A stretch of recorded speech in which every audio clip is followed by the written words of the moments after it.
Okay, let's move on to page 29. There's two ways we're going to find sellers. We're going to call them or we're going to get them to call us. On page 29 is one of the things you're going to have a discussion with your VA about, and it's also one of the things that scares some of you. When the seller says, I'm not going to give you my loan balance, it's none of your business. Well, there's your script. I understand your concern, but we buy houses using several methods, and all will require that information for us to analyze if your house fits. For example, sometimes we pay all cash, but if you owe more than we can pay, obviously that won't work. Sometimes we buy with terms or lease purchase, and of course that has to be structured around your debt. What we don't do is pay all cash at full market value. So if you tell me now that's the only way you wish to sell, then I won't need the information because we're out. Is that down and dirty, to the point script? Hello? Yes. Will that immediately determine whether it's a suspect or a prospect? All right. But if you're flexible enough to let us offer you one or more options at no cost or risk to you, I will need this information. Should we proceed or not? Now, can your VA say those words? Yes. Okay. Now, if the VA cannot get the mortgage amount, you don't need to know anything else. We're done. Suspect, trash can. However, caution. You got to convince yourself that the VA is asking the question and not just telling you they won't give you the answer. And you know how to do that? Pick up the phone and call them yourself and see if they were ever even asked this. See how they react to you. You'll quickly know whether your VA is lying to you or not. And you should tell the VA that you did it immediately after doing it, and share your results with the VA, because from that point on, now they know you are watching them. Is it a good thing to let people that are exchanging their time for your dollars know that you are watching them? Oh, yes. Yes. All right. Classified ads on page 30. Look, all of you should run classified ads. They're mostly online nowadays. Right there's a great ad. I can tell you right now, you're not going to beat it. I buy houses, any condition or area, cash, confidential, close quickly, email address. By the way, I would add to that, even if over-leveraged, or even if over-financed. Those are words I'd add to that, even if over-financed. There's a whole list of websites here on page 30 that you can use. Your VA, one of the things you want a VA to do first is to find several local sites that advertise houses that are for sale and have current ads. That's the key. Of course, you know Craigslist is current because they have to put them up every few days. But some of these other, like Fizbo.com, man, those ads could be a year old. So we need to, if your VA calls an ad from a website and finds out that they sold it 6 months ago, you need to kill that website. There ain't no sense in calling any more of those ads. Just kill that website, take it off your list that they call. By the way, who creates the list of sites used to call Fizbos? No, your VA does. Not you. Not you. That's the first assignment. Go make me a list of 10 sites that you like, that have current postings that you can call to get Fizbos from. That's your first assignment. By the way, if they can't get through that assignment, what do you know? Next. No place where you guys live are there not 10 websites where people advertise houses for sale. And there's a bunch of them right there. And the best thing for her to do or him to do is to go to Google and put in houses for sale in Jacksonville. Houses for sale by owner in Jacksonville. Here comes a whole list of sites. Again, you do have to figure out which ones are worthy of calling and which ones aren't. There must be 25, 30, or 40 of them right there on those 2 pages.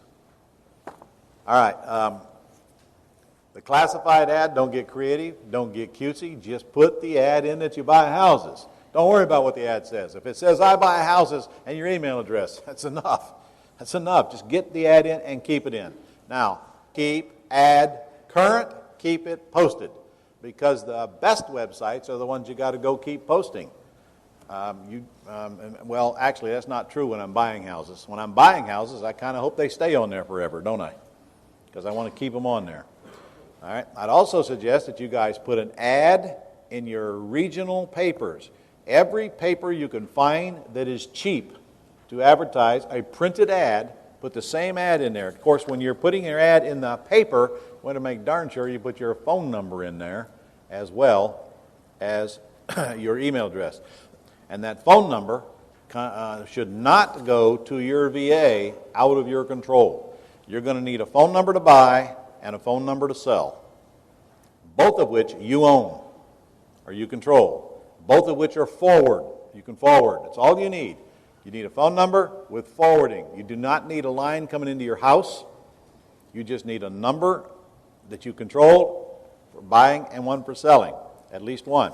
So when you're running an ad, you can decide where to forward that call. If you want to take it yourself for a while, you can. If you want to send it directly to Pat Live, that's where I'm going to suggest you send it. Anytime people are calling you, it ought to go to Pat Live. Pat Live, just ask them 4 questions. What's your name? Do you have a house for sale, which is the biggest question? What's the address? And what's your phone number? Somebody will be calling you shortly. Then that information goes to your VA to call to get this sheet filled out. Pat Live does not fill out this sheet. Your VA does. So when I run classifieds, I want to run them to a website or I want to run them to a phone number. Phone number, patlive.com/Ron LeGrand. Just tell them you want to set it up with Ron LeGrand script. Cost you $80 a month for the line and $1 a minute for them to take the call. $80, no contracts, no long-term anything. $80 a month plus $1 a minute. Cost of doing business. Now you got a 24-hour answering service taking all your inbound calls from sellers. Only from sellers. Tomorrow we talk about buyers. Today we're talking about sellers. And I can tell you right now, if you don't have Pat Live answering those calls, you're going to lose some of them. And this is a big discussion I have with people all the time. They try to do everything themselves. They try to save a few pennies. They try to take the professional services out of the loop. And what they do is they wind up shooting off their foot in the process. Guys, if you take calls yourselves, here's what's going to happen. Number one, they're going to come when you least want them, like when you're driving down the highway and a cell phone rings because you forwarded to your cell phone. And obviously you can't sit there and take the information because you're driving down the highway. That probably would not be a good thing to do. So you say, well, listen, can you call me back? I mean, shoot me. Somebody's calling me with a house for sale. I'm telling them to call me back. You know, I deserve to be beaten. They're not going to call you back. Somebody needs to be available every time the phone rings to take down the information from people who have a house for sale. 24 hours a day, 100% of the time. And that's Pat Live. Secondly, they're going to call you if you take the call when you are least prepared, in a bad mood, just had a fight with your spouse or your children, or tired, or you're watching television and you just don't feel like messing with it. And you're not going to be a very good person to talk to at that point.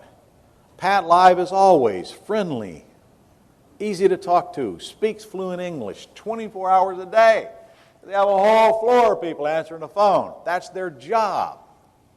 Screen pops up. There's the 3 or 4 questions they got to ask. That's all they got to do is fill in those blanks, email it to you, then you send it to your VA and have this filled out on your time, your schedule, with no pressure, and they're never going to get a busy signal calling Pat Live. They're going to get a busy signal calling you. If you take these inbound calls from sellers, it's going to cost you deals. I don't think this, I know this. Plus, it won't be long before you will hate to hear the phone ring. How do you think I know all this? I took calls for 2 years. Buyers and sellers destroyed our lifestyle. All day, every day. Phone ringing. I got the nauseous when I hear the phone ring. I knew darn well it was my business. If the phone didn't ring, I didn't have a business. But I still hated to answer it because my whole life spent on the telephone, saying the same thing over and over and over and over again. Tomorrow when we talk about selling houses, I want to make that point again, of which most of you are going to totally ignore. because you think the way to sell houses is for you to take all the calls and do all that work yourself because you're going to lose a buyer. Well, what you're going to gain is your sanity. If I can get you to get out of the way and let the system work, I can promise you'll like the system. All right, next page is signs. I'm not asking you to do a lot of work on signs. I'm not even going to ask you to put them out on the street corners anymore because I know you're going to get a call from the city. I can tell you one thing, signs on a stick beside the road work. You'll get calls every single time. And of course, one of them will be from the city telling you to take them down. And if you don't take them down, pretty soon you'll get a fine. And it's not a requirement that you put out signs. You don't have to. It's just something if you feel like doing, you do it. If you don't. However, if you look over a couple of pages, can all of you put signs on vehicles? Yes? In fact, look at page 37. You see those bottom two signs? I bought that truck specifically to put signs on it. That is my only motivation for buying that old U-Haul truck. That is my truck there at the bottom. Now, those are computer-generated signs that they don't look exactly like that, but they say that. And that truck is out there, sitting out there today with my signs on it. And we get business from that truck. I took them down recently because we actually used this truck to haul stuff in the other day. So I had to take the signs off of it because they're up there. I had signs made and I put them up there with rope. I put eyelets in the truck and we just tied the signs up so that I can move them around and change them. Pretty soon I'm going to put my restaurant signs on them. I'm having those made right now, and it's going to coming soon, LeGrand's. I'll put that truck out in front of my restaurant, put that sign on it. So I'll change them. I use it for that. But I'm telling you, I paid $2,500 for that truck just to put those signs on. Now, I don't need that truck. But how many deals I got to do a year to justify that truck? One. And then if I want to use a truck, I can use it. Can all of you do that? I mean, if you don't have to buy a truck, but can you put signs on your car? And your sign shops will do this. It's wraps, guys. It's vinyl letters on your car. They don't kill your paint. You can peel them off if you want. But, maybe. I can tell you this much. If you want people to call you with houses for sale, probably ought to let them know you buy them. And every way you can let people know you buy is another way for you to get people coming at you. And if you are so ashamed of what you do, you won't put a sign on the vehicle you drive, and maybe you ought to rethink what you do. Unless it's a Mercedes. We do not put signs on Mercedes. It's sacrilegious. All right. But would it be a good idea for some of you to possibly even get the people you hang around, especially if you have employees, to put signs on their car and pay them a little bit every month? I mean, buy them a tank of gas, put a sign on the car, let them drive around. Billboards everywhere. Like I said, I bought a truck just to put a sign on it. See, the good thing about a vehicle to put signs on it is the city can't bug you. If you hang signs in many cities, they'll make you take them down immediately. Put them on a truck, they can't touch you. Of course, they'll make you move the truck from time to time. Yeah. We had a 15-foot box van, all lettered up. That thing generates leads like crazy for us. But it finally, was a little older, had a lot of miles on it. It finally gave out. So now it's sitting in a junkyard right alongside the road, and we're still getting calls off that box van. So you paid a junkyard not to squash your truck, huh? Yeah. That's pretty cool. That's pretty cool. Well, this truck, actually, I got a deal on it for $2,500, guys. This truck's in good shape. And it's got a thing that rolls out on the back of it. We just used it the other day to haul some stuff for the restaurant in. And I was impressed with the $2,500. In fact, the signs cost about half as much as the truck did. But anyway, you decide how deep you want to go on that. All right, let's have a quick discussion on business cards.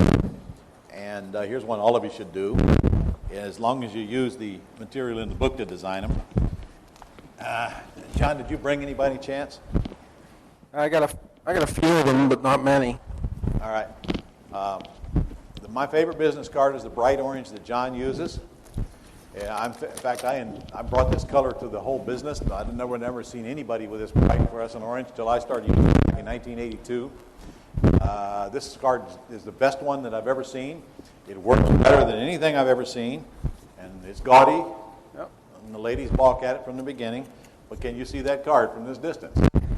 Hello? Yeah, and that's why it's bright orange, because people don't throw this card away. And then we learn to use the fold-over tent card. Incidentally, it's right in your book, right on here. And so this is one of those. John's got the same card. On the back it says, need a home, lease option with us, no bank qualifying. On the front it says, we buy houses cash. Cash, great big letters, embossed, sticking out. And on the back is everything, the one that's right in your book. Benefits are in here that we provide to them. Whatever it is. Guys, you got to have the what's in it for me, WIIFM. And then it's all over this card. It's the same one that's in your book, I'm telling you. Other than the color you see, it's the exact one that's in your book. All right? And to me, in my opinion, that's the one you ought to get. But you also see $100 bills in there, which is another cute card. It looks like $300 bills folded over. Pretty much got the same center as that card's got on it. You can choose. The suppliers for the cards are in there. So I would suggest you take the card that's in your book, probably put your phone number and email address on it, and your name, and have those suppliers send you the cards. Now, what do you do with the cards? Give Scott a microphone. What do you do with the cards? Well, you leave them in the box. They last longer. Huh? Your whole goal is to get rid of a box of cards a month. That means get 1,000 cards out a month. Every envelope you send out locally, you should put your card in it. If you pay your utility bill, do you think people down there want to buy or sell a house? Put your card in it. When you go to restaurants, hand them your card. You will be shocked how much business that card generates if you get it out. Gentlemen, when you go to a hotel like this, there should be a card behind the urinal. Well, I'm not kidding. Leave your card right there. Go tinkle, leave your card. If there's bulletin boards, put your card on it. You go into restaurants where there's a place to put your card. You should always be distributing your card. And get in the habit of it.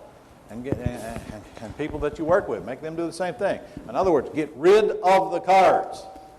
Now, that's not a cheap card. I can tell you that right now. I don't know what they cost nowadays, but they ain't cheap. In fact, anybody know what they cost now? I don't remember. Last time I bought them, they were about $200. They cost, Ron, I think we're getting them for around, I think it's $200 for... Yeah, that's what he just said, for 1,000? Yeah. So, that, I mean, I can just see you guys' brains. Oh, my God, that's 20 cents each. Let me see. Is he going to buy or sell a house? I don't know if I should spend 20 cents on him or not. You need to forget about what the card cost and get rid of 1,000 of them a month and get them out, because they travel. They don't throw these away. They hold on to them. They travel. They go from one person to another because they're so gaudy. You know, a good way to get rid of them, too, is all those little stands that have, like, USA Today in them, or the Realtor magazines. Yep. Stuff each magazine. Stuff each USA Today. Do you hear what he said? Next time you go into a restaurant that's got all the Realtor magazines there, put your card in the middle of each magazine. Put it in each one of them. That's kind of slimy, ain't it? Isn't it? You got to remember, the slimier we are with our marketing, the better we do. Yeah. Really.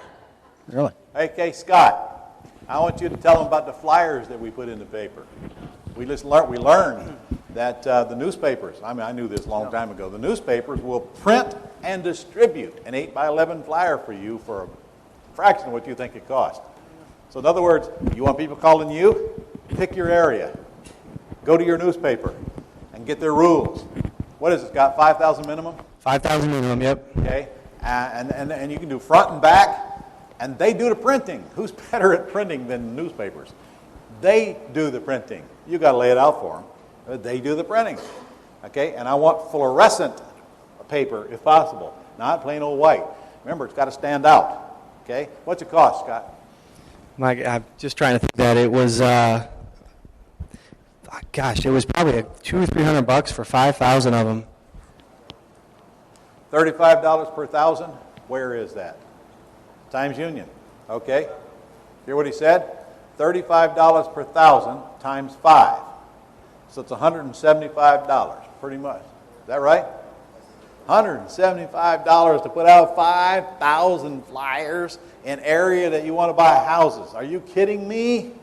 It used to cost about 3 times that, for your information, because I used to do it way back in the 80s. It was 3 times that amount. That tells you, newspapers need your business. What's on the flyer? Well, it's the same stuff that's on your card. It's just bigger. Okay? Scott put one out that said, we buy houses on the front, and do you need a house on the back? So he used a double whammy. So he got calls from buyers and sellers. We got a ton of calls from that, didn't we? Yeah, we got a ton of them. Okay. Then how come we don't have more flyers out there this week? I don't know. I was just saying to Rick, we need to do that again. Do as we say, not as we do. Okay. We probably do need to get some more flyers out. Make a note, in both of their areas especially. You got it. Hey, Ron, another business that needs the business too is the post office. Yes. And they do the same thing. Yes. For 14 cents each. 14 cents You each. guys hear that? The post office will hand deliver a flyer into any carrier route you want them to go into for 14 cents a flyer. Hand delivered in their mailbox, which is even better than putting it in a newspaper, but more expensive. So, by the way, this flyer now, do not put the flyer in the Sunday paper.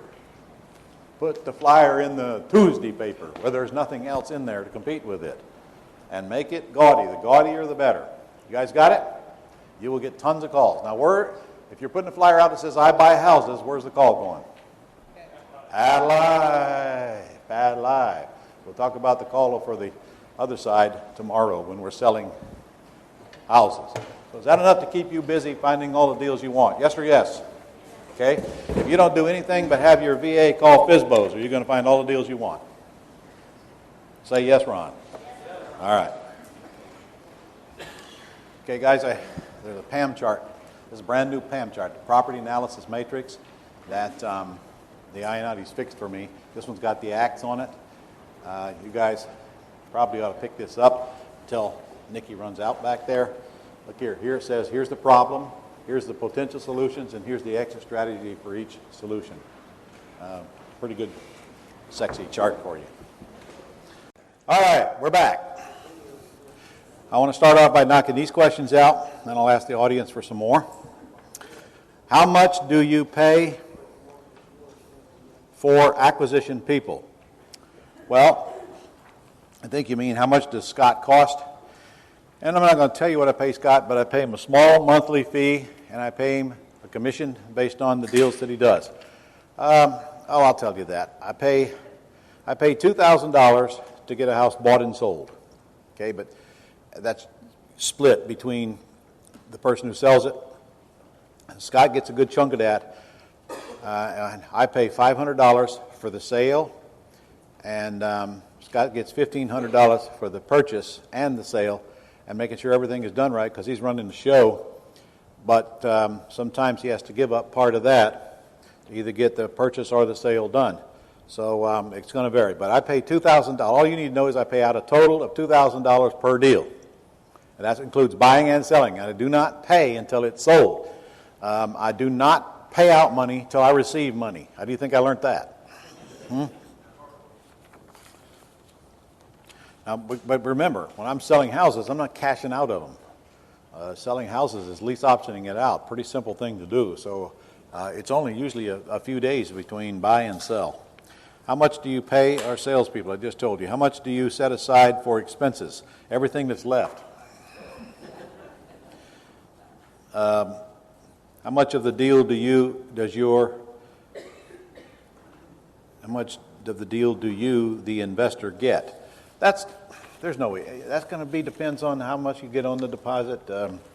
You, the investor, get everything that's left that you want to take out of your business. Now, when I get you to business management, which we're going to do next month here in Jacksonville, we will discuss the cash flow part of your business, what you should be spending. We'll have a panel up here, and we will talk about what the panel spends on their business. We'll compare them, and we'll see how they do compare, because they're very similar.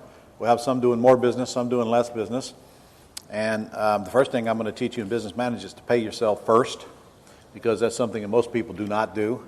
They let the business suck up all their money, so now when the business is broke, they're broke too. Pay yourself first. It is important that you take money out of your business as fast as you can. In fact, I'm going to teach you to bleed your business dry. Suck everything out of it you can, and get it over into your personal account so that now it feels like your money, not the business's money. Most people do the opposite. They spend their money feeding their business, which means their business needs to be fixed. Because if your business does not produce enough revenue to take care of your personal needs, then your business has got a problem, and you need to fix that or get into another business. How long was it until your first check? 3 weeks. I left my first seminar March 12th, 1982, 5 o'clock p.m. And it was 3 weeks later I got my first check for $3,000 on a little teeny little wholesale deal, which I didn't even I didn't even know what I was doing, but I got that first check. And I can tell you for a fact that was a life-changing check. That was a check that convinced me that it could be done, convinced everybody else it could be done, and it was the beginning of a whole new lifestyle for me. First one was tough because when I got that check, I cashed it and I carried those $100 bills in my right front pocket for 3 days. I did not want to turn them loose. Now that money was long since spent. It was spent way before I got it. Way before I got it. But I didn't want to turn loose of it. Because, it was rare where I could get $3,000 and carry it around in my right front pocket. Remember, that was 1982 now. So it was a big deal for me. And then it wasn't long I did my second deal, my third deal, my fourth deal, my 100th deal, my 200, my 500, my 1,000th.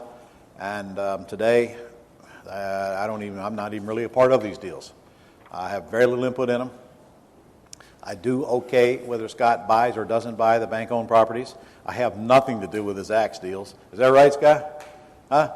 I mean, they think I'm kidding, don't they? You got a microphone? In fact, as I recall, Scott, there's only one of your axe deals that I've ever laid eyes on. That's the one we went out and did the video on, and that's the only reason I laid eyes on it. Yep, exactly. Correct? Yeah. Yep. I've never seen any of his axe deals. Honestly, I don't much care what they look like. I don't even see the lease option sandwich deals. I don't care. I don't have any money in them. What's the worst can happen? I mean, that's a kind of a hard thing for some of you to absorb, I understand. I haven't seen them. Why do I need to go look at them? I know the money's going in the account because Melanie tells me, she's our internal bookkeeper. What do I care? I have almost no input in what Scott does. Now, is that the way you're going to start? No. But are you quickly going to get there? I hope. I hope. Do you think the Iannatis see all those houses they do? They'd rather have a root canal. They ain't going to go look at all that junk. Besides, after the first 100 of them, they all look alike anyway. House is a house is a house is a house. They all look alike, don't they, John? And they're all up in Pennsylvania, and it's still cold up there. I personally think you should go up there and look at every one of them.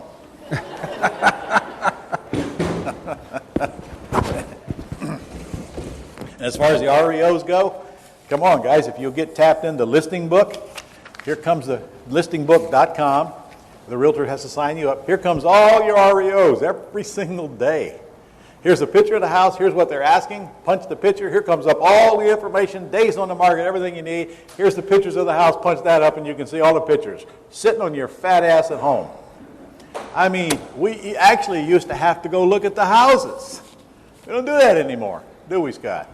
Nope. We go look after they're accepted. After they're accepted.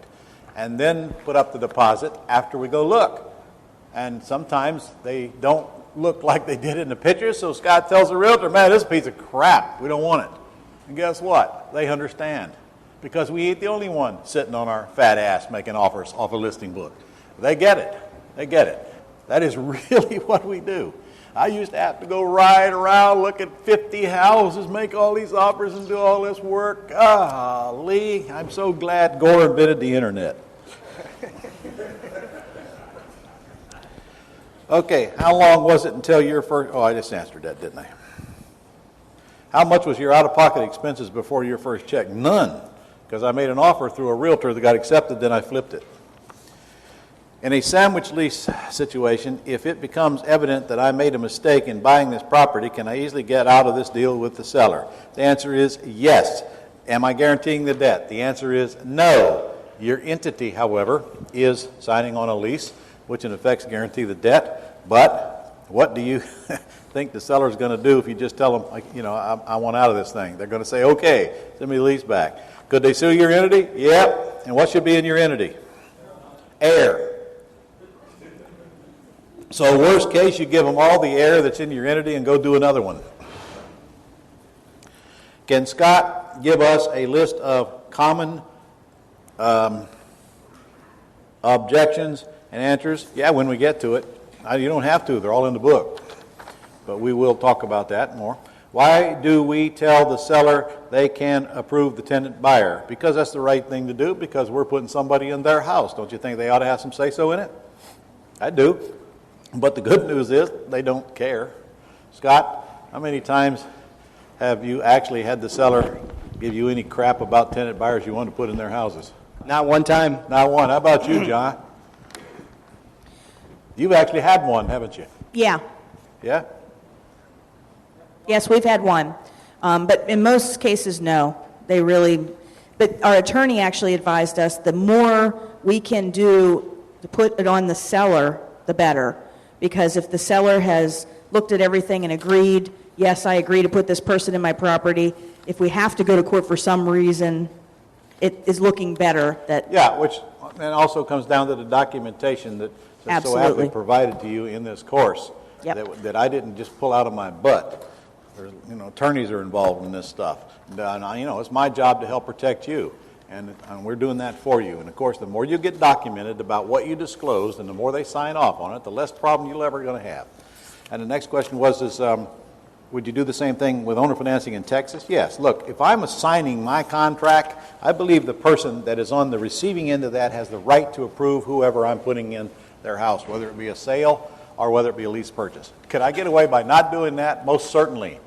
However, the more I try to slime by the seller, the more problems I may have later because I didn't clearly disclose and let them approve everything. Trust me when I tell you, they're going to approve it if you approve it, because they don't start getting payments till somebody is on the other end making those payments, and they know that. All right, guys, we got to get to work. Got a lot more to cover. Now we're going to talk about pre-screening deals. And Scott, I want you and John and Stephanie to be standing by here now because I really want some input on this.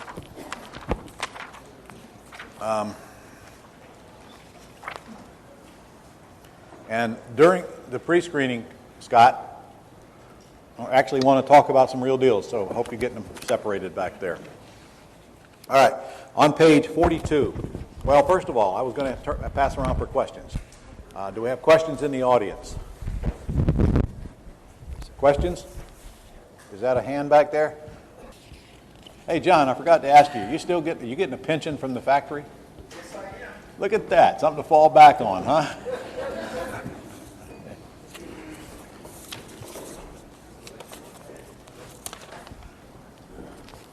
Wow. Okay. All right, I'll call on you here. Let me get through this exercise first, and I'll holler. I got two quick questions, Ron. Yes, sir. Should we put our seller lead capture webpage address on the ads, classified ads? I didn't understand. The lead capture page, when you do a website with the information for sellers, if we do an ad. Are you saying should you put phone number and email address on your ads? Website address, lead Yes. capture page. I would put both on all ads Okay. and let the consumer respond the way they want to respond. It may surprise some of you young folks that some of us older generation would much rather pick up the phone than go to the internet to do anything. Okay. And I'm going to tell you, in the world of marketing where I live, we get surprises like that all the time. Let the consumer respond the way they want to respond. Don't try to force it down their throat. The younger generation just can't believe that somebody would actually be on the phone or that actually somebody would put something in an envelope and mail it. The older generation just can't believe that the younger generation can get through life without not even ever having a checkbook or put a postage stamp on an envelope in their life and text everything they do. So, we have a big gap here, all right? Let the consumer decide. All right. And also, if I get a person or a VA to actually physically go to the property to collect the contracts, how much would you pay somebody like that? Frankly, you're paying them by the minute anyway, so I'd probably give them maybe $250 for every one they brought back to me, and I can tell you right now that'll light up any VA's life. I mean, absolutely light them up. Okay? Anybody else? Up front here. Run, John. Run, John, run. Yeah, I have a quick question. In land trust, when you put a property in land trust and you sell it, are you paying taxes on this? Whenever you transfer title to a property, somebody's paying taxes, and that somebody would be the seller. So remember, I'm only putting a property into a land trust if I'm taking title to it. Land trust is totally irrelevant to lease options. All right? So if I buy it from the seller and it is a taxable event to the seller pays taxes. However, most of them you buy are owner-occupied. They don't have any taxes to pay. If I put it in a land trust and then I sell my land trust for more than what I paid for the property, then I got to pay taxes, yeah. Thank you. Uncle Sam prefers to get paid. And that's short-term capital gains if you do it in the first year, which is why I try to encourage people to not sell it as fast as they get it. Yes, ma'am. This is relating to when you actually buy it also. But when you were just saying if you put the contract on something, it should be with your entity that has nothing in it. If you do decide to buy it, to take the deed, do you buy it with something with Very one good entity question. and then transfer it to your other entity so that Very you can good own question. Okay. Her question was very simply, what entity do I buy in if I'm putting it under contract with an entity that owns air? All right. Let me make sure everybody understands this. You all should have an LLC that owns nothing, except possibly a bank account, but not even much in that. You all should have an LLC that owns nothing. And use that LLC as the buyer on your lease option agreements.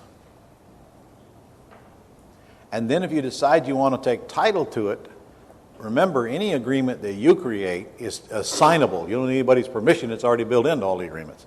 So you can assign it from that LLC to a land trust if you want to take title to it. Is the way I'd suggest you do it, okay, except in Pennsylvania. So let's say I put it under contract to lease purchase it in an LLC, then later decide I want to get the deed. I just close it in a land trust. I don't need the seller's permission. It's already built in a contract. And just tell the attorney, here's how I'm taking title in a land trust. Or if you want to take it into another LLC, that's okay, but I prefer have one house, one land trust. Eggs all not in one basket. See me at Business Management. That's as deep as I'm getting in on that one right now. Okay. You don't want my question then? Yeah. Okay, by the way, guys, Lee Phillips just did a webinar, I think. Anytime you get a chance to tune in to Lee Phillips' webinar, do it, because he's the LLC expert, and you'll learn some stuff from Lee Phillips you never dreamed. A lot of people are doing LLCs just totally wrong. They never, if they don't ever get attacked, it doesn't really matter. But if you don't do the right stuff with your LLC and you do get attacked, you might have some surprises coming. Yes? Ron, when do you want to use a personal property trust? When do I use a personal property trust? When should you, in that case? Whenever you want to have personal property in an entity that you don't want the world to know about. For example, your bank account. You could have your bank account in a personal property trust. You could have your vehicle in a personal, your boat. You could have your stocks in a personal property trust. Personal property by its nature should tell you what's in the trust. There's a land trust and there's personal property trust. By the way, guys, Lee Phillips will be at my business management boot camp. Yes. Hey, does the buyer ever ask about part of the assignment fee going towards the purchase price? Yes, and we're going to cover that. That's a very good question. That's something we learned in our process.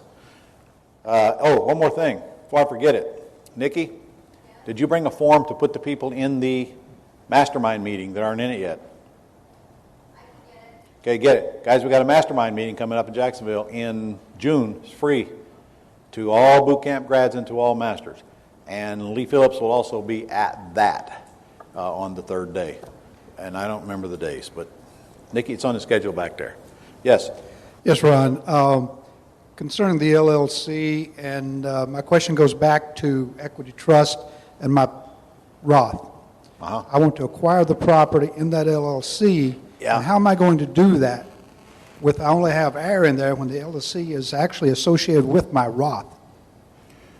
Okay. I can tell you this much. After just having conversations with Dick Desich, the owner of Equity Trust, the IRS is looking at these Roth deals now, especially when they involve a Roth owning an LLC, because they're looking for money being hidden and laundered. So all I can tell you right now is you better get some advice from Equity Trust on how best to do that. And if you're a Roth that's going to own an LLC, you better darn sure not be anything anywhere near the LLC. In other words, you can't even be the manager of that LLC if that Roth owns it. Nothing wrong with your Roth owning an LLC, but you got to get out of it. And you darn sure can't. Well, the Roth would be the member of the LLC, but you can't. You should not be involved with it. I just had to make some strategic moves on my own. Can we wait till business management to talk any more about that, please? I got a lot of stuff to cover, and I'm moving on. Okay, page 42. Pre-screening pretty houses. And this is the separation point between getting deals done and not getting deals done. This is the difference between you making a bunch of money or no money, or maybe even a very little money when, even a blind hog dig up enough acorns, and pretty soon he gets some meat out of them, and you'll do the same thing. If you go out there and generate enough leads, sometimes the deal's just so good it's going to slap you in the face and you can't turn your back on it. But the truth is, most people waste a lot of money because they just haven't taken time to learn the pre-screening stuff. And as I think John or Stephanie mentioned earlier, a lot of the deals that people throw away shouldn't be thrown away. And that's why you need somebody by your side to check all of them. Check all of them. We want all the property information sheets as long as they're completed. If they're not completed, in other words, if there's no mortgage information on it, we don't want it. If somebody hasn't checked off yes or no, they'll lease purchase it, we don't want it, and we're going to train you that very quickly. But we want all of them because we see things that you don't see. There are 5 things that you must know on all these sheets. So let's get out your property information sheet, which I think I just passed in your book. What page was it on? I know I passed it. Page 28. Take a look at your property information sheet on page 28. Notice the stars on there.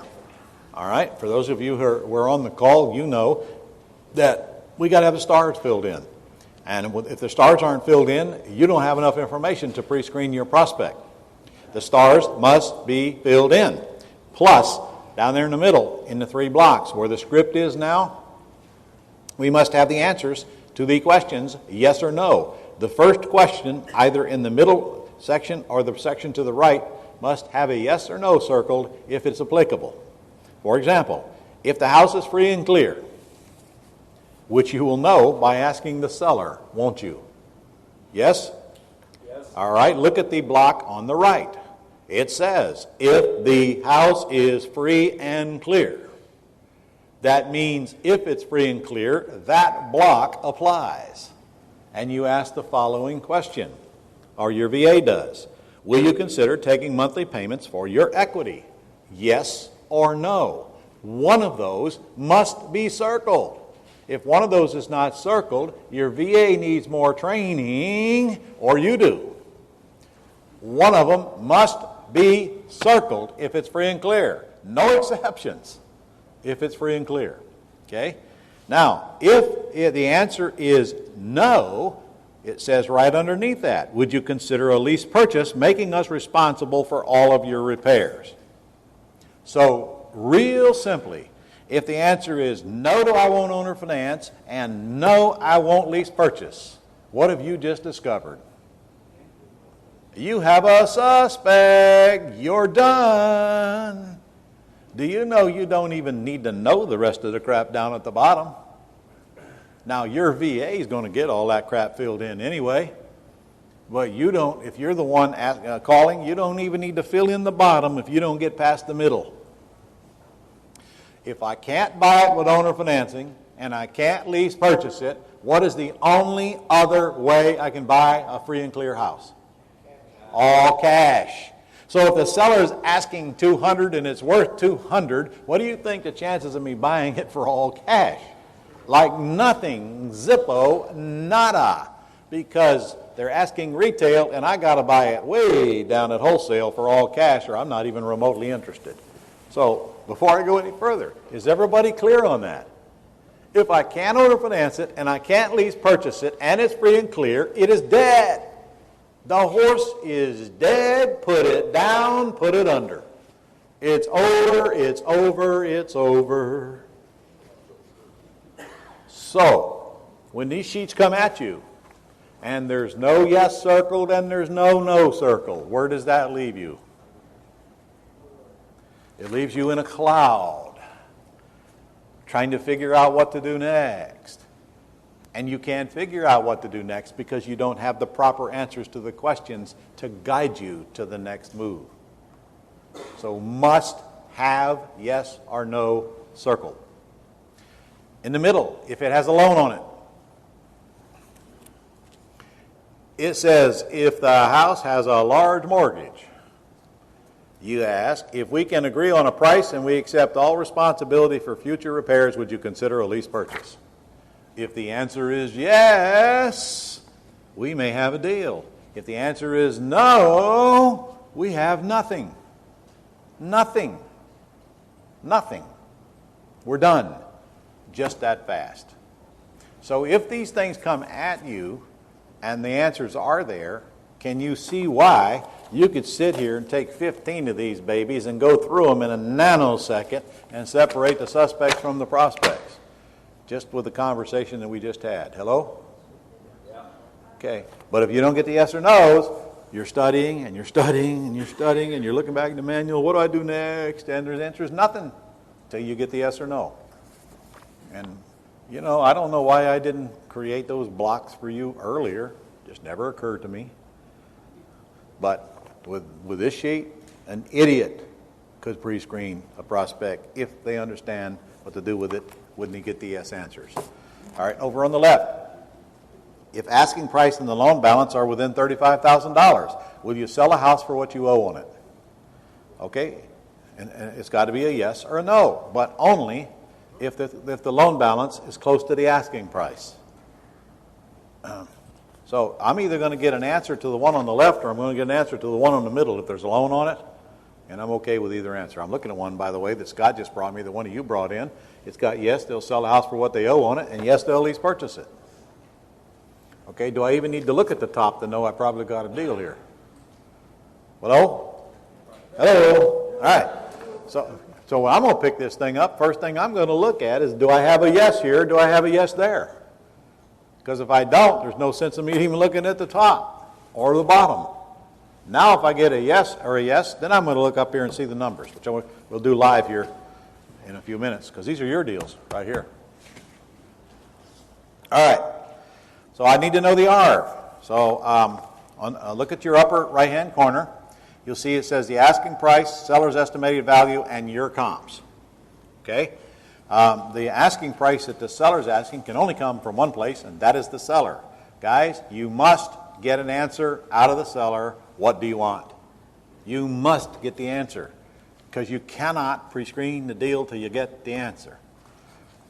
Secondly, I want to know what they think it's worth, because they're either overestimating the value or they're underestimating it or they're pretty darn close.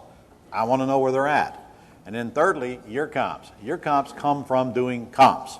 That means you got to go online to one of the comp services, figure out what you think are decent comps, and put them on the sheet, and then you can determine from there whether the seller is asking too much, asking too little, or in la-la land, or if it's so grossly overfinanced you don't feel like messing with it anymore.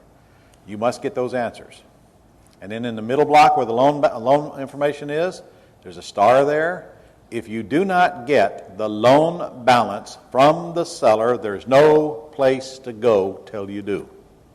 The loan balance and the payment will determine whether you got a deal or not. Without it, there's no way to determine it. And then you also must know, is it current or in arrears? If it's in arrears, it's a totally different deal than if it's current.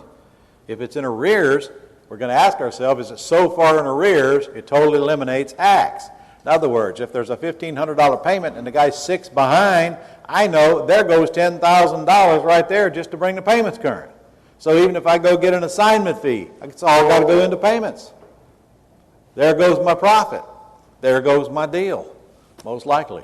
However, if it's current, now I know I get to keep the $10,000. So I need to know if it's current or not. If it's not, it may be a short sale deal when we get to it, or it may not. And I need to know the payment. And I'd like to know if it's PITI or not, principal, interest, taxes, and insurance. So if I don't get the loan information, I can't pre-screen it. If I don't get the stars filled out, I can't pre-screen it. If I don't get yes or no answers, I can't pre-screen it. Is everybody clear on what I just said? Yes. Good. Is everybody listening to the tapes clear on what I just said? Good. All right. So what am I looking for? On the next page, page 43, page 44, and page 45, there's really only a handful of types of houses that are coming at me. The first one is the payments are current and it's in good condition. That is actually going to be most of the houses that you call FSBOs on. It's current or it's in good condition. If you look over the next page, it's good condition and the payments are in arrears. So either the payment, if it's in good condition, the payments are either in arrears or current, one of the two. And we'll discuss our options based on that. And then on the next page, the payments are current, but it's in poor condition, or the payments are in arrears and it's in poor condition. Okay, what else is there? That's it. All right. So on page 43, here are our options. Now, let's start with good condition and current. If it comes at me, it's either going to have some equity, a lot of equity but a debt, or free and clear, or no equity. So it's going to have a little equity, a lot of equity plus a debt, free and clear, or it's going to be overfinanced. Got to be one of those four. If it has got to be one of those four. Okay, so now the key is figure out, well, all right, what do I do with it? And your answers, your options are right there. If it is has a little bit of equity, you have a choice. I can either take it subject to, or possibly buy it with owner financing, depending on where I live, whether I'd want to do that or not, or lease purchase it. What's the one you're going to do the most? Okay, I will tell you that if it has a small amount of equity, you're probably going to lease purchase it. Are you keeping up with me there? If it has a small amount of, well, you're probably going to lease purchase it unless you live in Texas. Remember, in Texas, it's the non-refundable deposits that I'm collecting that give them heartburn, not the fact really that I'm lease purchasing it. But if I lease purchase it from a seller, I can't sell it on an all-inclusive trust deed because I don't own it. So it doesn't do me any good to lease purchase a house in Texas, even if I don't give them a deposit. Plus, I'm not sure how much of the law kicks in just because I lease purchased it. I don't mess with it. In Texas, lease purchases are out. So if it has a little bit of equity, all I really got to do is ask myself, okay, are the payments low enough to where I know I could put somebody in it and collect that or more in the marketplace? Is the house is in good condition? Seller's asking for no money. So are the payments low enough to where I know that I could cover them? And here's where your decisions come in. If the payments are really low, you might want to stay in it and lease it and then sublease it. If the payments are market or about, then you decide, okay, I'll just axe it. And you get to decide.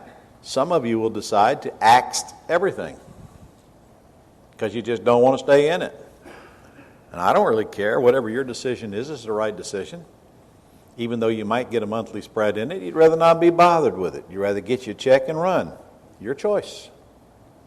Some of you will work harder and harder to stay in it, which is also your choice because you feel you're going to get some monthly spread. And of course, either way, you're going to get a big chunk of cash from the non-refundable deposit from your tenant buyer. Okay, if it has a lot of equity, but still has a mortgage on it, you can either take it over subject to and figure out how to pay the seller the difference between what you agree upon buying it for and the loan balance. And I can tell you that When I do that, I only make them one offer. I'll take over your debt, and I'll give you a second mortgage on the house with no payments and no interest for some term, off into the future. $200,000 house, $140,000 debt.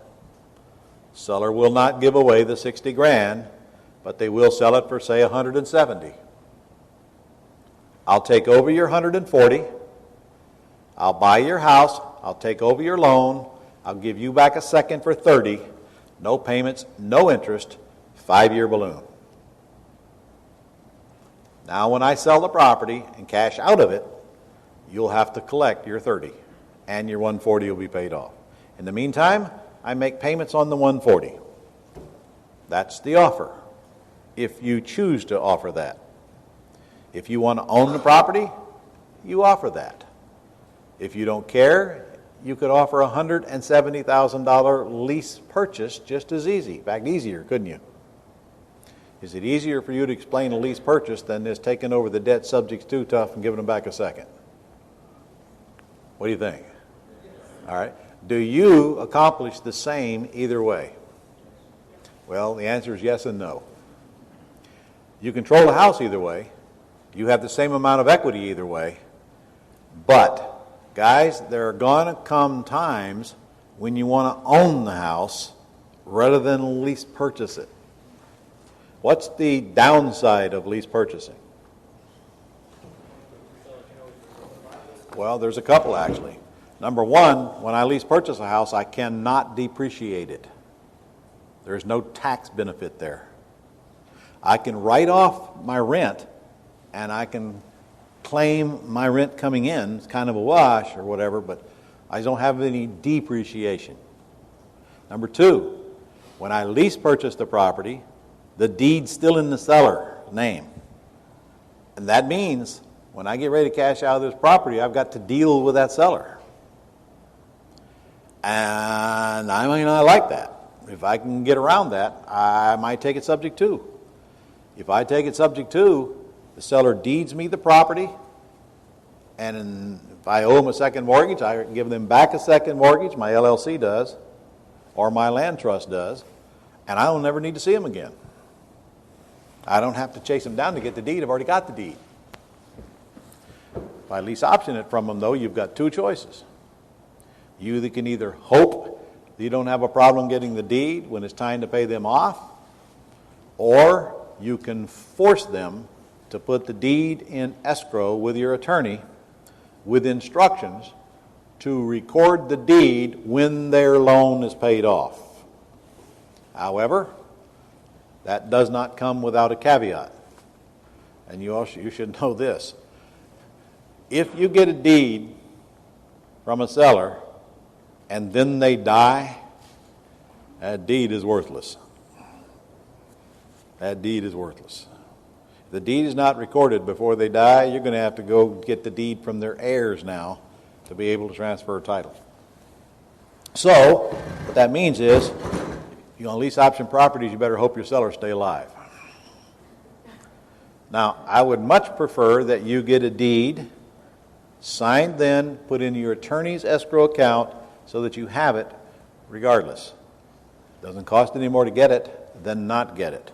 The attorney is not recording the deed. The attorney prepares an escrow agreement that the seller signs that says, when the loan is paid off, you have my permission to record this deed. Now, that may or may not fly. You're going to have to ask your attorney. Because if a deed is prepared 5 years ago, you may not have a good title recording it 5 years later. Have a conversation with your attorney about what he or she thinks you ought to do to ensure that you get title without any problems later. And if not, don't worry about it. Don't lay awake at night worrying about, what if the seller backs out on me? You know, what if a plane comes out of the sky and hits me in the head? You know, what if? Okay, do I have a contract with my seller? Is my seller legally liable for any stupid stuff they do? And do I have full rights to sue them, get damages, and all the stuff that comes with my agreement? Yes, I do. Yes, I do. Could something go wrong? Yes, it could. Will it go wrong? Probably for you it will. So here's the reality of it. You're either going to go through your business life preparing the best you can for things that are going to go wrong and then handle them when they do, or not do anything so you can always be safe. And those are your two choices. And that, my friends, is why most people are employees, not employers. They'd rather be safe than rich. Well, you ain't going to get both. There's always something that can go wrong. I do not worry about getting the deed when it comes time, because I know what I can do to the seller if they don't come forth with the deed.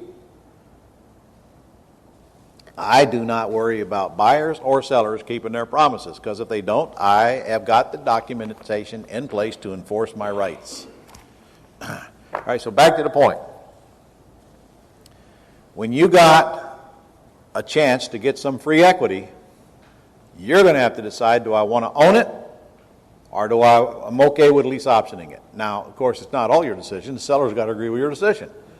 Seller may not want to deed it to you where they might lease it to you.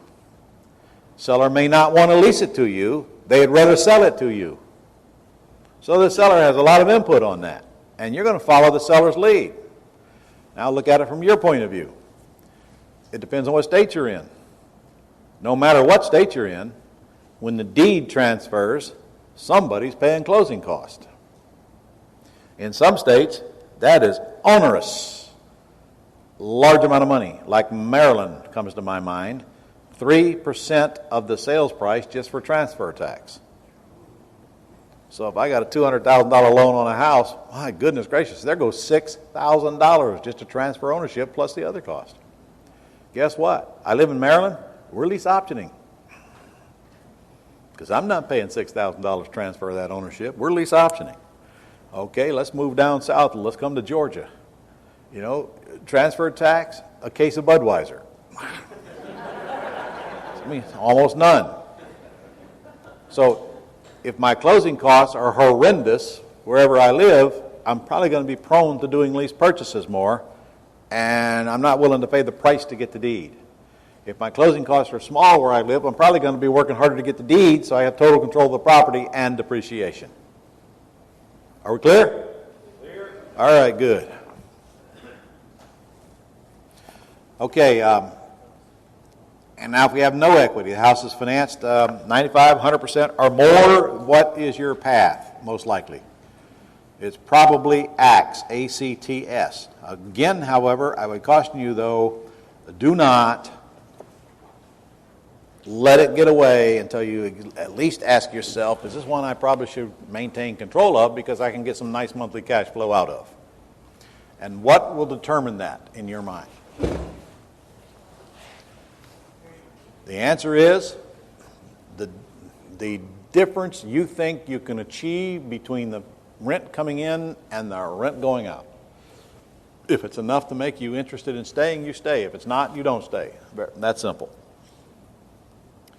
I would caution you, though, that when you're putting lease option tenant buyers in houses, we tend to get much more per month than when we're just renting houses. Especially with my down payment assistance program. And when I know people will pay more on a lease purchase than they will on a straight rent, I kind of like to take that in consideration when I'm trying to figure out what the market will pay. So if I think the market will pay $1,200 a month, in my mind, I might be able to get $1,300, $1,400, $1,500 a month out of this house. So that might influence my decision. Okay, payments and arrears are in good condition. If it has some equity, I might be willing to take it over like it is, subject to, and make the payments up when I get my tenant buyer in the building, or I might not. Depends on what I think the math looks like. If it's in arrears and in good condition, I might be able to lease purchase it and then make the payments up again when I get my lease option deposit. Remember, though, the farther it's behind, the the less money that's going in my pocket.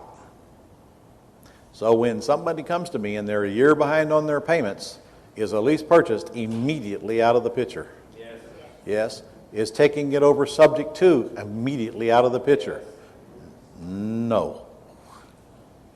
It depends on how much equity is in it.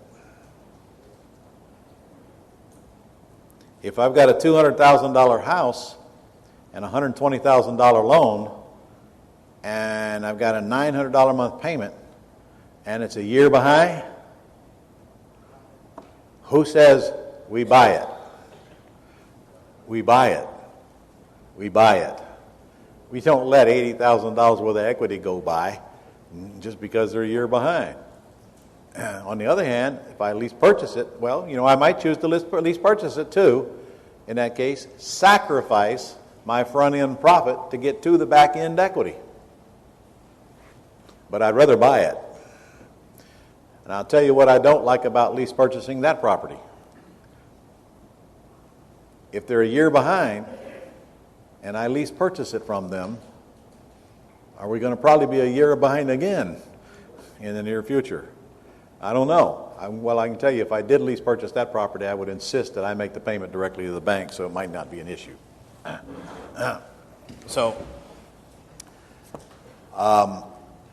If you guys want to just simplify this, you can forget about taking it subject to and just ask yourself, okay, should I lease purchase it or not? And then gradually working your way into deciding when you want to actually buy it. All right, if it's in arrears and it's got no equity, it's probably dead. It's probably dead. If it's in arrears and it's got a lot of equity, it's probably a hot one. And you got to decide what's your planned exit strategy. Hey, John, Stephanie, just for the record, how many short sale deals are you working right now? How many do you have in the system? Our last count was 79 of them. 79. Okay, that means he's got contracts on 79 houses that are in arrears on their payments. And he's got a contract for cash price, right, John? Yes. So what does that mean in reality? That means he's got 79 cans of air. Because he sure doesn't have 79 deals. I love it. Scott comes to me, I just got another short sale accepted, and what's my next question, Scott, every time you say that? Huh? Did the bank accept it? Yeah. If you got one accepted by the seller, big deal. That doesn't mean much. Now, if you got one accepted by the bank, that does mean something. That's like getting an all-cash offer accepted through the MLS. All sellers, any seller will give you the contract to buy a house they're 12 months behind on. What do they care? They're waiting for the bank to take it away from them anyway.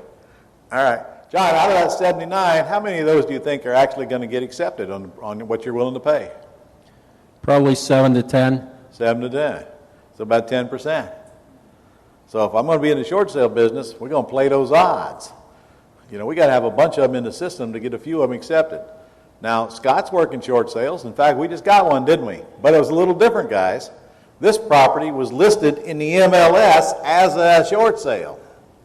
So we just went in there and made an all-cash offer like any other MLS property, and we just got one accepted that we just closed on, didn't we? Yep.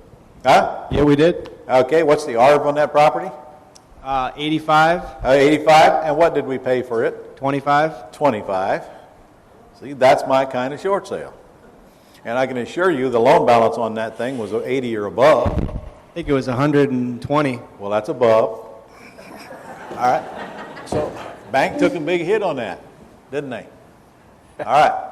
So again, the point is, along the way, when you're generating all these FSBO leads, if they're too far behind to make it make sense, and nobody's going to make the payments up, including you, now you just stick them in the short sale mode if you want to.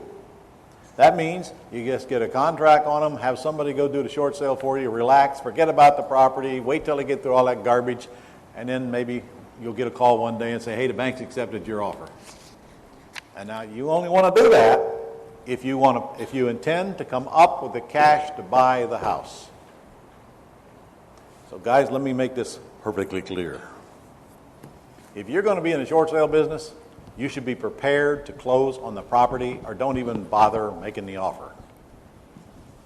This crap about you getting it under contract and flipping it ain't what it's cracked up to be.